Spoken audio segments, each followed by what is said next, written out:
Hi, my name is Danny and welcome to Monday on Pagan Perspective Subs Week.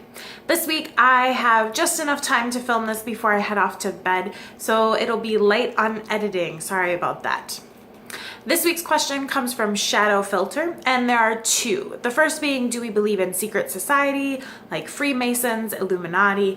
And the second being, what do we think about dreams and receiving messages in them? Specifically, do we see that the dream world is the spirit world? So for the first question, I certainly believe that there are probably organizations out that call themselves secret societies. There are plenty of groups that don't call themselves secret societies, but many people would consider them to be such. I just am not convinced that they run the world or have much control over my own personal life. I believe that when organizations have an unprecedented amount of power over our lives, it's usually because they've done a really good job about not educating the public, not necessarily this like big undercover conspiracy. And the best thing that we can do to make sure that we have a say in things and that we are aware of what is pulling the strings in the world around us is to try and be educated, to expand our worldview, and just, reach out a little bit more, pay attention. The second question about dreams, I think, is a lot more interesting.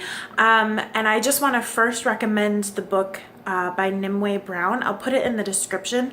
I believe it's like Pagans in the Dream World or something like that. But it's really unique because it's not a dream dictionary like so many dream books. It's really about how do you integrate dream work into your practice. And I love it. I've gotten so much out of that title. I think that dreams come in different flavors. We have dreams that are based on whatever is like physically happening in our environment and our body. So if you go to bed really dehydrated, you might have a dream that is all about water the entire time. And that probably has less to do with you connecting to your emotional side or getting messages from water elementals. It has more to do with like you needing more water in your day-to-day life because you're dehydrated.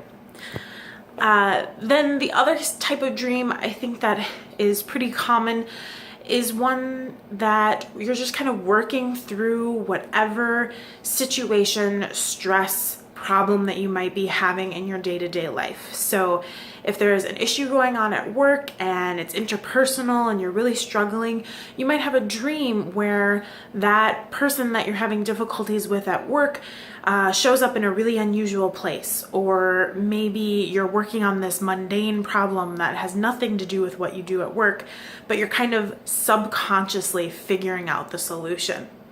And I think those are really powerful and certainly send messages.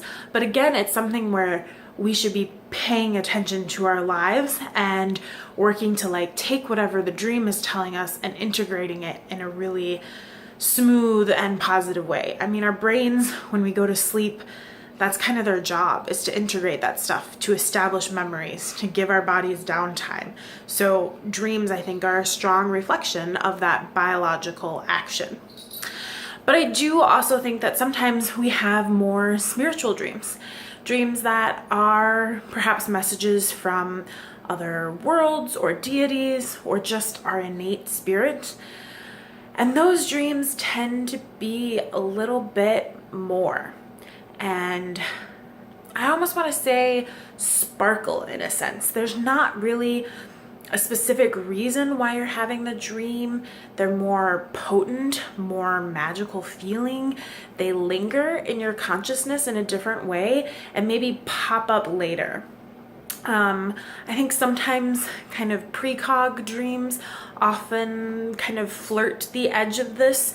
I think of them as kind of like a bridge between your subconscious putting puzzle pieces together and maybe something from the other world coming through and helping you put those pieces together so you have a glimpse of what's to come. But I don't think that the dream world is the spirit world.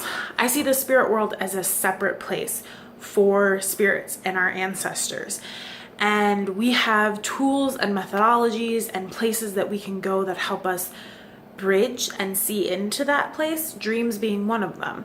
Kind of like going up to a window and being able to look outside and see the trees and the birds. We can use dreams as a way to look at the spirit world and maybe catch a glimpse of that songbird through our own dreams.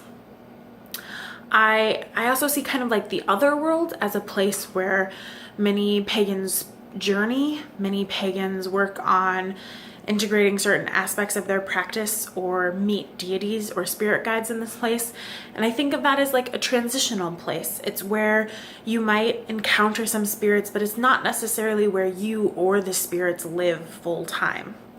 Druidry, and particularly Obad, does a lot of work with journeying and different realms of existence. A lot of integrating between the outer grove that you might have in real life in a forest or in your sacred space and your inner grove, whatever work you're doing internally and depth that you're diving into with your practice and personal development and work with spirit guides and that aspect of things.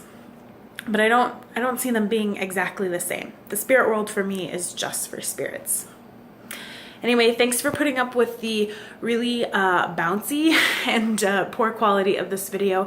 I can't wait to hear what the other subs say this week, and definitely in the comments below, let me know what you think about dream worlds, or if you have other great books about dreaming, that would be super awesome to know about too.